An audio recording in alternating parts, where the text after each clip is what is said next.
Hi guys, this is a guest video from Red Pill Germany. Red Pill Germany is an old friend of mine. I've been following his channel since forever, and he's been following my channel since it was a baby thing, right? He is just terrific. He's a physicist, smart as can be, and he tells you how it really is in Germany. Here's a guest video that he was kind enough to make for my channel. I urge you to watch it to get a sense of how Germany is right now, and to subscribe to his channel, because I think it's really worthwhile. So without further ado, here's Red Pill Germany. Servus Männer, it's Red Pill Germany. Today I want to present to you a summary of how I see the current situation in Germany as of now. But first of all, let me thank Coach Red Pill here for giving me this opportunity to speak to a wider audience. I think I was subscribed to him from pretty much the beginning, and I really enjoy the anecdotes and the breakdowns of certain topics tremendously that he presents so eloquently on his channel. So allow me to introduce myself briefly before we actually start the video. I am a German scientist by training. I work now in the industry. Originally, I did a lot of manosphere related stuff, but as the political situation in Germany grew more and more intense, starting from 2015 pretty much, I shifted more and more to more political topics. So from time to time, I still cover the typical manosphere topics and also things relating to science, technology, and the industry in Germany. So my channel is basically an attempt to explain what is going on in Germany and why it is going on to people outside of my country. Because I've noticed that international news is sometimes pretty crappy, and I've seen that international media and also German English outlets like Deutsche Welle, they either present a couple of isolated perspectives that don't make sense globally, or they show an overall very warped image of Germany. The result is that people are really puzzled about what is going on in my country, and they just don't get how Germans can act like this. I get these comments under my videos a lot, like, how can you Germans be so stupid? How can you allow all this? What is wrong with you guys? And when I see what kind of information you get about my country, I actually understand these questions very well. To be quite honest with you guys, there is hardly a day that goes by where I don't question the sanity of my compatriots. But at least I know why they are as crazy as they are. So today this will be an overview video. I will talk about many different points, and each of those little points would be treated as individual videos or even series of videos on my channel normally. These issues are not independent from each other, and they're also not equal. There is a hierarchy of issues, if you will, and at the center of these issues is this one here. The political activist from Harvard University said it quite well, I think, when he said on German television, "We are daring to undertake an experiment that is historically unique, and that is to transform a mono-ethnic, monocultural democracy into a multi-ethnic one. This can work. I believe it will work. But of course, in the process, there will be some distortions." End of quote. So I should maybe point out that it is quite interesting that this foreigner is talking about Germany here, and he says we. That means it is not the Germans that undertake this experiment, but a foreign we, a foreign group, a globalist group is undertaking this experiment on Germany, experimenting on the German people. So for these people, you can already see that the United States or Sweden or Germany, they are basically labs that you run experiments on, and you see how certain things work. This way of thinking is actually not so foreign to me as a scientist, but I never experimented on people. As a physicist, I never even did experiments on living things. So this guy by the name of Yascha Mounk, I have no idea how to pronounce his foreign name, he thinks of Germans Germans as lab rats he can experiment on. And the desired information that these globalist elites want to extract from their series of experiments they run on our countries is, of course, how you can most easily transform our organically grown nations with their unique cultures, their unique languages and traditions and cuisines, etc., into a bland, uniform soup of multicultural mixed people and worker drones that do not know who their ancestors were, that have no traditions and no distinct cultures anymore. So now we covered already a great deal of things. We know who the players are. We know who the experimenter is here. I already told you, or Mr. Yasha from Harvard University actually told you, what the initial starting conditions of the system were, and also the destination, the final state of the system has been described by this activist, by this social engineer. In the rest of the video, I want to make a couple of points to actually outline where we are along this trajectory at the moment and what parameters they are tweaking to get the system along the desired trajectory. I also want to describe how the elements of the system, i.e. the German people, are responding to these stimuli along the way. Allow me at the very end of the video, though, to hypothesize about why they are actually doing this. I haven't talked about that yet, and he also didn't tell us. Why are they actually doing that with our countries?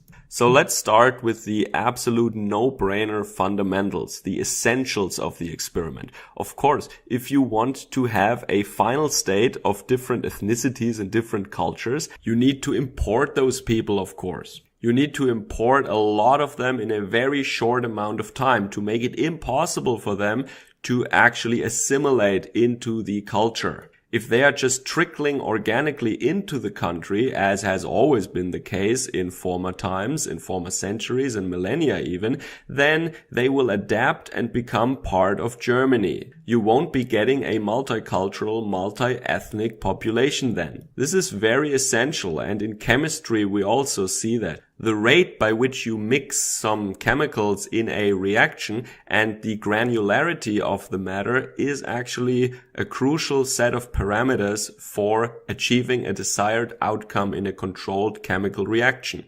And in the same way, if you just let in a couple of people every year, they will adapt. They will be forced to speak German, for example. They will be forced to have German friends and interact and maybe even intermarry. And you will not get these sealed off parallel societies, these small colonies of foreign nations on German soil that you see in all the major cities of my nation. So let's repeat this important point one more time. It is necessary for the desired final state that they are aiming at to have many people come in a very short amount of time. So allow me a little analogy from physics or chemistry. This is what we would call an adiabatic process. That means that the process happens so rapidly, for example, that the energy transfer between a thermodynamic system and its surroundings only happens in the form of mechanical work. There is no time for heat transfer between the system and the surrounding reservoir. In this little science analogy, the heat transfer between the reservoir and the system would be assimilation of foreigners that came into Germany, obviously. And I have to stress this fact one more time.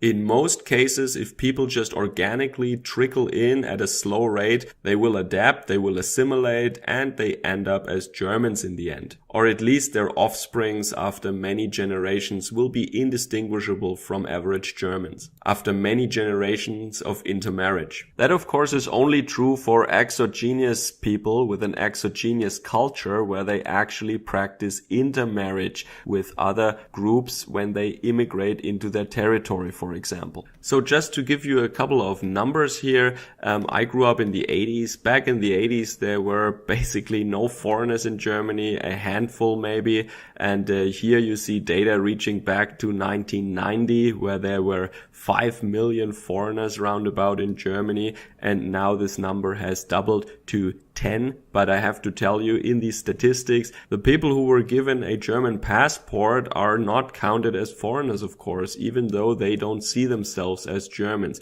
We count them in a group that is called people with a migration background, Migrationshintergrund, and this number is 20 million roundabout at the moment, and only 60 million Germans. So that gives you an idea how the number of non-German people in Germany has really skyrocketed since the 90s. Bear in mind that the overwhelming majority of these foreigners did not organically come in as guest researchers or people who married Germans. No, they came in by coordinated government programs. Foreign countries were deliberately destabilized and then the borders were deliberately opened, just like what we saw in the 90s on the Balkan and also what we see right now in the Middle East, in Syria, Iraq and Afghanistan, for example. None of this was organic migration, this was all coordinated and government funded. So this is in stark contrast, of course, to nations like the Netherlands, the UK or France that had large parts of their population from other parts of the globe already at a much earlier time. And this is exactly why these people see Germany and Sweden, for example, also as these experimental laboratories for a rapid ethnic transformation. So how do Germans respond so far? What you guys might be hearing is that we keep awfully quiet about the whole affair. This is not really true though. It might have been true if the people that came here were not going on welfare at a higher rate than we do, and if they actually tried to assimilate, and if they would have stayed peaceful, but instead, I think you all know what was going on. They are overrepresented in many areas of crime and they are not doing well on the job market. Even though they are hired, they are quitting after a couple of days already. And I think it is safe to say they do not contribute economically, and even their offspring for many generations will not be able to contribute in a meaningful way to our economy. They also do not identify with our culture and they see Germans as an enemy group actually. Especially after 2015, crime and violence not only at a new quantity level came to Germany, no, these are also crimes of a new quality. You can go back millennia in German history and you will not see crimes such as the ones that we see right now. They target the most weak people in our communities, the children and the elderly first and foremost. And you can imagine that Germans are not really amused about this. But the resistance force that the Germans have towards this rapid change is met by an equally strong oppressive force that consists of many components. The social engineers know quite well how humans react to certain stimuli and incentives. So there is a very convenient way to measure how much the Germans are actually resisting to these social engineering plans, to this big replacement experiment. It might not be a perfect measure, but it is a very convenient one, and that is the amount of votes or the percentage of the votes that the AfD is getting. The AfD, the Alternative für Deutschland, is the only patriotic opposition party in Germany at the moment, and even though they are a very heterogeneous bunch, I would use that number as a rough estimate of how much Germans are resisting to this stuff. And I described that in a previous video. I think Germany is a divided nation on this. There are areas in Germany where the degree of resistance is quite high, and there are areas of Germany that are quite cocked and where the resistance is quite negligible. And this division is of course between the former Western Germany and the former Eastern Germany. So in Eastern Germany, the former Soviet satellite state of Eastern Germany, the GDR or DDR, Deutsche Demokratische Republik, German Democratic Republic, in these states that joined the Federal Republic after 1990, the ratio of ethnic Germans to the general population is still much higher. They also tend to be more patriotic and nationalist, and this is why the AfD scores very well there actually. Just recently, 3 of those states, Brandenburg, Saxony and Thuringia, had their state elections and the AfD scored massively there. But of course, just like in Star Wars, the Empire strikes back. And this is why, in order to crush the little AfD rebellion,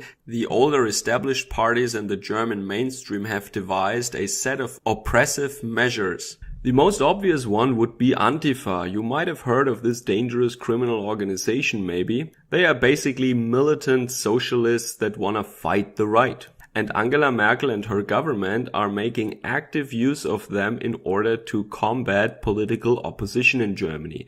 They are funding them. Antifa is state-funded in Germany, and they are basically the shock troops of Angela Merkel's establishment. What they do, for example, is that they regularly attack AfD booths during campaigns in the streets of our towns. They also attack the office buildings of the AfD party, and they also target the families of AfD members and politicians in the same way. The cars and the family homes are routinely attacked by Antifa. Of course, the state prosecutors don't do a thing because, unlike in other countries, in Germany, state attorneys and prosecutors are under the direct control of the politicians. And these politicians are, of course, left-winged. So in most cases, the police is not even investigating. Then another thing is that when parties want to have a convention, a get-together to vote on new candidates for upcoming elections or decide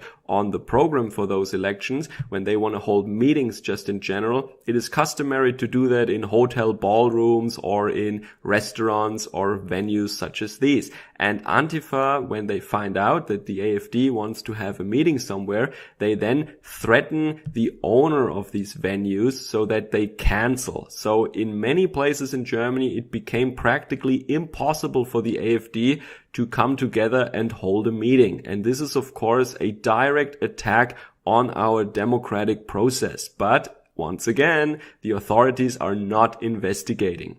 Then you have, of course, the media, and most media in Germany are actually state media. They are public broadcasting services, TV and radio, and also on the internet now you have many public, that means broadcasting radio fee-funded programs. They are all under the direct control of the churches, the politicians, and the unions, for example. All these groups are left-winged and they all weave a dense fabric of anti-AfD, anti-patriotic narratives. The intensity and the quantity of anti-patriotic propaganda is staggering in Germany. Now, another oppressive technique is, of course, to threaten people with the loss of their careers in case they speak their minds. There was a prominent case recently, or not too long ago, in the media where the biggest German labor union, Verdi, that is the service industry labor union, published a flyer with information about how to deal with right-wingers in your company. They actually advised union members to spy on the political persuasions of the staff in their companies and then report on them to the authorities or to management and make sure that they will be fired. I have first-hand experience and knowledge from my own work that this is very much the case, and I spoke to many other people in similar industries also, and they all said the same thing. If you say something in front of union members, you will be fired. So if you think, for example, that global warming is not our biggest problem and that the capacity of Germany to host more new guests actually is approaching its limit sooner or later, then you are the enemy and they will make sure that you will lose your job. Of course, our schools are pretty much indoctrination camps, and you see that especially at our universities, free speech is no longer possible and research at universities is no longer independent and free. There is the prominent case, for example, of one of the founding members of the AfD, who is not even a nationalist patriot, but he is more an economics professor who was against the euro as the common European currency. He is a classical liberal who made a lot of economics arguments against the European currency, euro. He is no longer in the AfD, of course, because the AfD is no longer only an anti-Euro party, but also a patriotic party. Again, he is not a patriot, really. But the German establishment and globalist powers organized a student protest in which they attacked his lectures to make it almost impossible for him to teach his students. Now he has to teach under heavy police protection, and let's see for how long the university still wants to keep him, or they will also fire him because basically left-wing communist thugs are attacking this professor and his students. So here you see how the system is actually making an example out of people in order to deter others from speaking out and from becoming active themselves. They want people to be very much afraid, and they also want them to have something to lose. And that is, of course, my segue now into the economic side of things. You know all that Germany has a very, very strong export-oriented manufacturing sector. We are very good at generating intellectual property and make high quality products that everyone in the world wants to buy. Our export is still going strong, but we are actually in the process of changing that. More about that towards the end of the video. But for now, people are still employed in relatively good career jobs. Of course, there is a rising number of precarious jobs also because we change our system in the globalist mindset that we have from the classical German Rhinelandish capitalism, the ordoliberal system, to a more Anglo-Saxon capitalist system. But we still have a strong middle class and good career jobs for many people. And this means that most people in Germany, or many people, have a lot to lose. They're still doing very well, and there is a mindset of abundance, not a mindset of scarcity. And Germans with a mindset of abundance are very, very different. You can historically prove that very well to those who have a mindset of scarcity. If you would ask around in the middle class German families now, they would all say, well, we are doing well, we can save the climate, we have so much money, we can invest that, we can help the people in Africa, we can do so many good things, but they don't think that their own families will be in need very soon maybe. And this is why people in Germany think they are more powerful than they actually are. They don't realize how fragile they are in reality and how fast our times can be changing, and there will be a new era of scarcity in Germany. When talking about historical precedent, I actually briefly want to mention the 19th century in Germany with respect to spying on your own people and authoritative oppressive measures. What I'm talking about is the interesting historical period between the end of the Holy Roman Empire at the very beginning of the 19th century and the establishment of the Second German Reich in Versailles, the Prussian Empire at 1870-71. The time in between was characterized by a struggle between the Restoration that wanted to go back to feudal rule over the German Federation and those progressive forces that wanted a nationalistic German republic. And also they had a lot of economically very liberal ideas. It all culminated in a revolution in the year 1848-49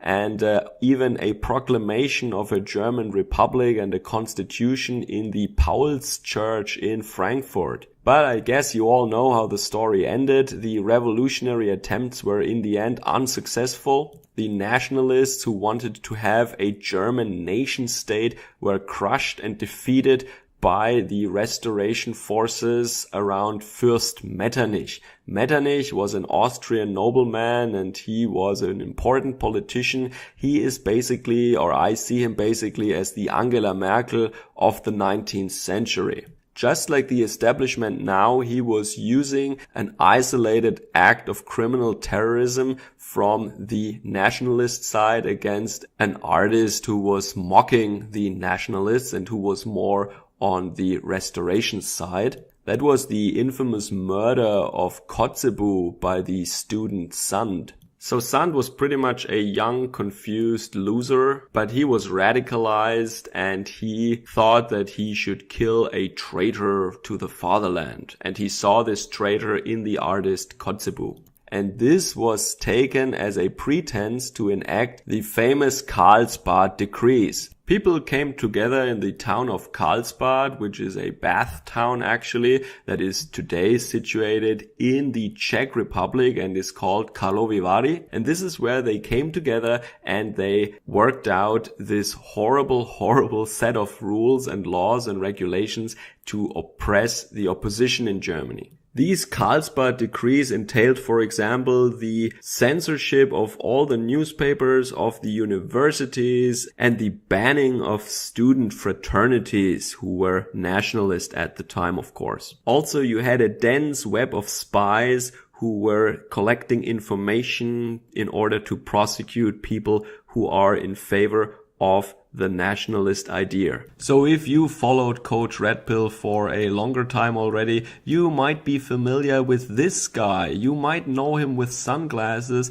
but the guy without sunglasses is actually called Heinrich Heine, and he was a German author who lived at that time, and he also spoke out in a very funny poem against censorship. So this page reads, for example, Chapter 12, The German Censors Idiots.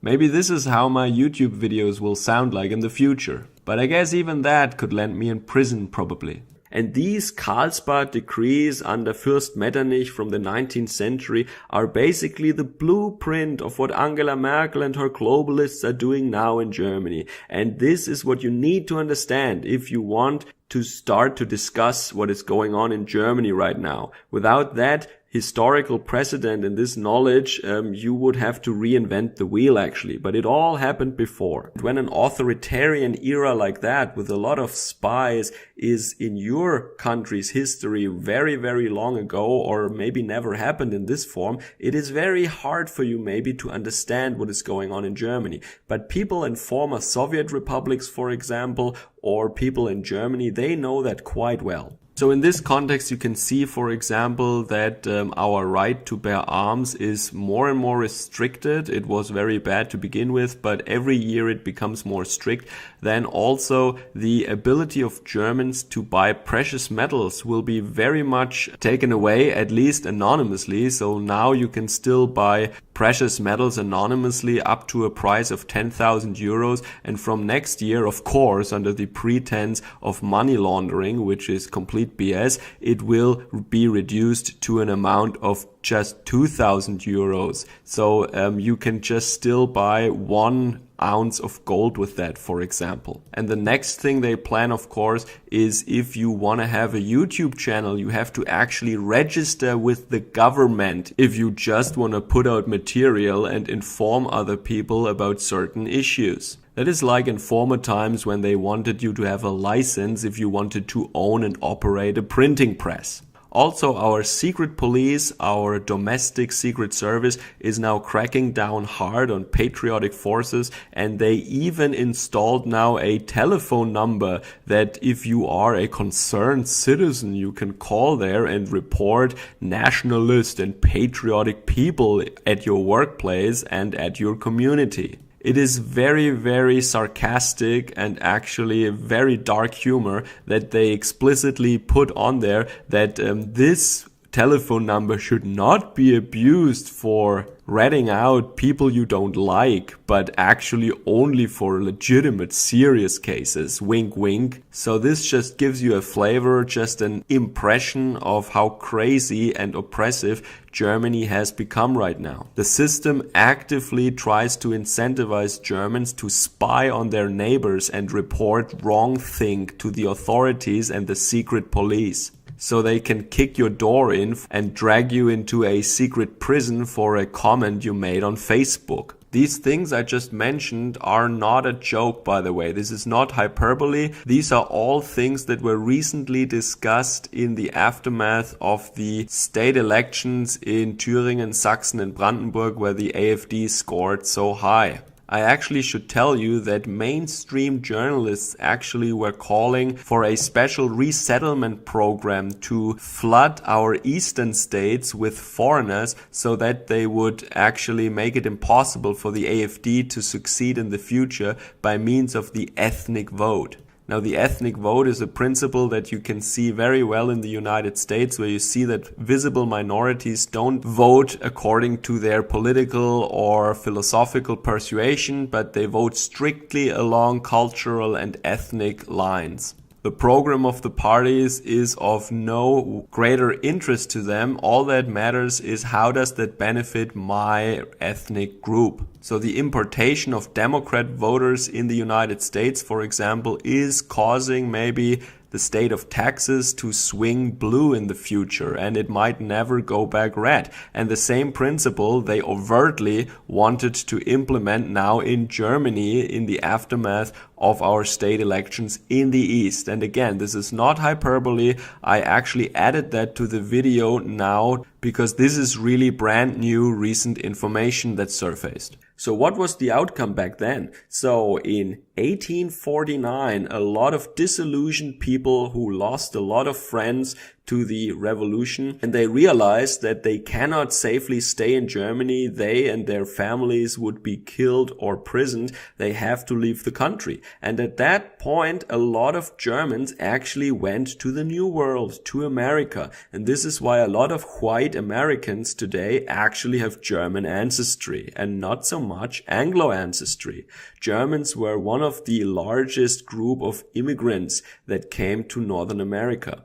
And what did the other people do who remained in Germany? Well, this is a time that we call Biedermeier. It was a time where people avoided to speak out about political things or controversial issues in public, and they instead sought refuge in their own apartment, in their own family home. This is a time where people put immense efforts into creating very, very beautiful living rooms, and they were reading books and reciting poetry and listening to chamber music, trying to arrange themselves or make peace with the fact that they cannot speak out politically and they cannot really shape their own destiny, but they must live in this very authoritarian society. They tried to make themselves comfortable as best as they could in a non-ideal environment. And this is again what we see today. People are having barbecues and they watch football and they go on vacations twice a year. They have the most luxurious living rooms and they have the most exquisite hobbies and foods that they eat. They try to make peace. They try to make the best out of a non-ideal, very unfree society. But of course, these spaces in which people are left alone are shrinking by the day, as you all know. Everything in the private life of people becomes politicized these days in the current year. Now you can't even eat meat anymore, and now you can't even use a car anymore without becoming a sinner in the New World Order. And this is an aspect I want to bring up in the end, where I want to say that maybe these globalist forces that we see on the right as a big conspiracy are not as coordinated as we think they are. A lot of them are groups that actually only have aligning interests in some fields, but conflicting ones in others. So I hope you are not too tired from these inconsistent ravings of mine, but please bear with me here. There are very strong forces, for example, that want to deindustrialize Germany. I talked about our export economy, and that is the automotive economy as a big part, for example. Nowadays, people are fighting against the internal combustion engine. And political parties such as the Green Party, for example, they want to transform Germany into an outdoor petting zoo, an outdoor museum basically. A national park, if you will. But we should have no more manufacturing because that produces CO2 and is evil. The problem is very obvious. If you want to transform Germany into this multi-ethnic, multicultural territory, then you actually want to boil the frog slowly. That means you want to implement gradual small changes that the people accept, and then they just realize what happens, if they realize anything at all, when it is already too late.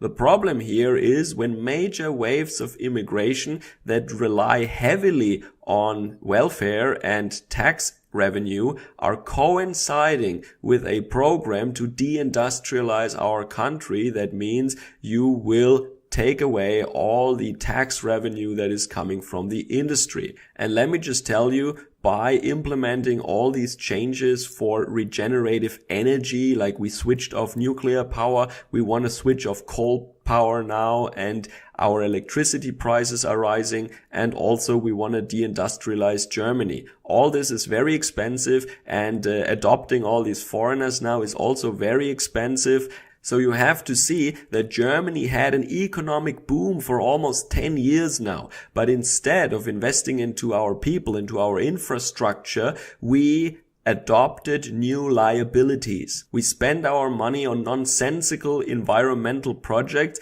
and we adopted a lot of liabilities in the form of welfare migrants. These people are here, and probably they are staying here, and they demand tribute payments every day. And Germans have to work very hard to fork over these billions of euros every year. Now, if our tax revenue is decreasing from deindustrialization, or maybe just a global recession, or just a little hiccup in the global economy, the outcome could be catastrophic, and it is actually putting this big ethnic transformation experiment at risk. Because of course you want the Germans to stay in the mindset of abundance. They should think that we have a lot of money to share, and that it is more or less okay for us to let all these foreigners in. Now, I hope I don't have to go into the specifics of the appropriate historical precedent when I talk about a transition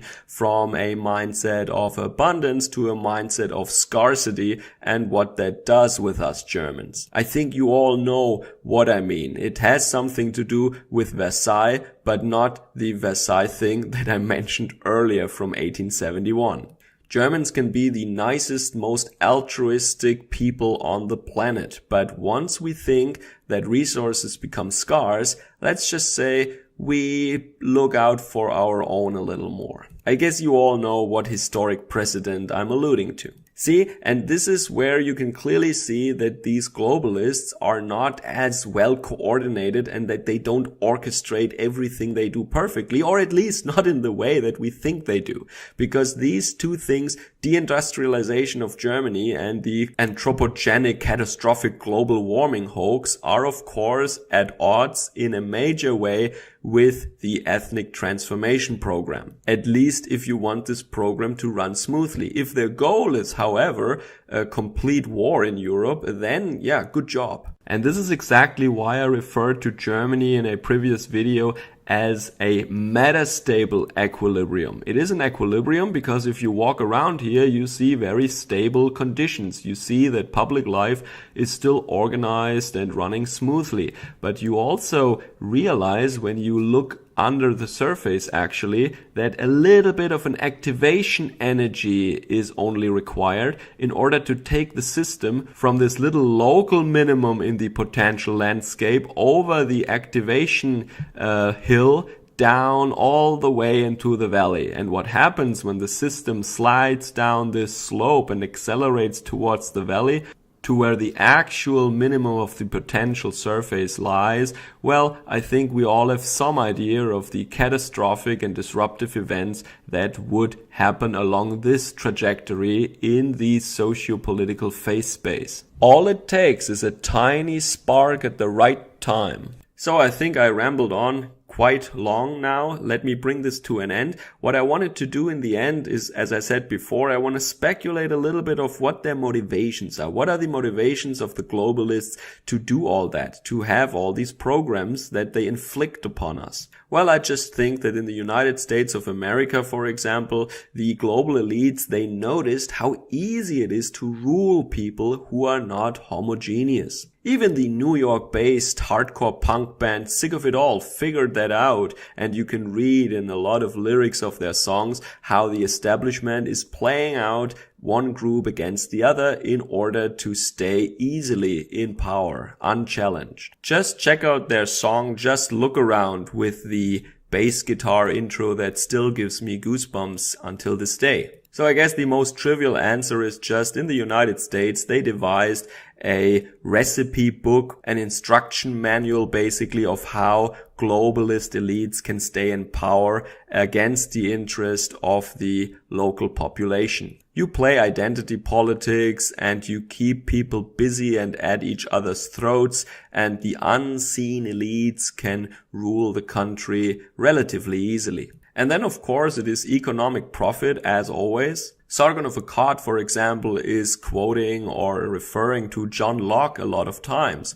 Now, John Locke was also involved with the planter class of the United States, for example, and he thinks that human beings are a tabula rasa at the beginning of their lives. That means everything that they are is just a product of education they received or experiences they made. There is no innate genetic or biological property that was there before they actually were born. This is, of course, unscientific nonsense. But of course, if you are thinking like that and you have no regard whatsoever for the folk, for the people, and you are only interested in maximizing the profit for the individual or for the capitalist class, then you think that human beings and people are no more than workhorses, plow horses, or livestock that you can move around on the globe just where they are needed at the moment. You need them to harvest cotton here, you move them over there. You need them to work in the cobalt mines of Africa, well, you just move them there.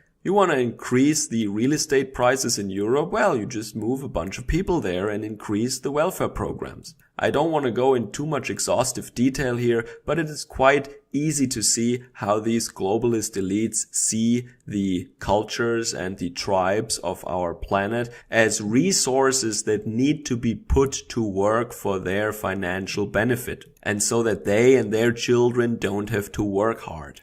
Of course, you can also think about a motivation that comes from a desire for revenge, for perceived historical wrongdoings. So I think these reasons are actually enough to explain why they are trying to do that to us. Some of the reasons are just pragmatic and selfish, and some might go into a more deeper lying hatred of our culture and of European people. Alright, so this was a broad overview of what the situation in Germany is right now and why this might be interesting for you, because what happens to us might happen to you soon, or you are in the process already, but it is not as clear and as intense as in Germany, for example. In any way, I would agree that Germany is at the moment a laboratory for investigating these processes, and it is interesting and worthwhile to follow the outcome of this experiment. But forgive me if I cannot see this from this distanced, rational point of view, like a scientist watching a chemical reaction in a reactor or a test tube. You might not be able to infer that from the tone in which I presented this material here.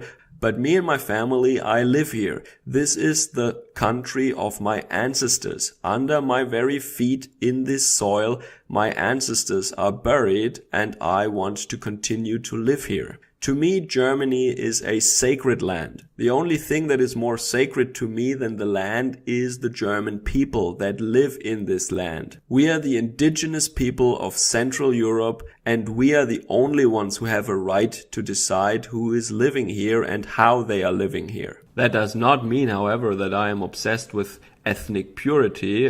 People who know me know that this is actually not at all the case for me. But loving your people and loving your culture and trying to protect and preserve them does not mean that you have to live according to very strict and extreme rules of racial purity. So now you'll know a little bit about me and my perspective, and I would be glad if you would take the time and follow the link down below to my channel. Check out my material, and maybe if you like it, you could subscribe to me, and I will make sure that also in the future you will be informed about what is going on in Germany. Enjoy the rest of your day. Be safe wherever you might be. Servus, Kameraden.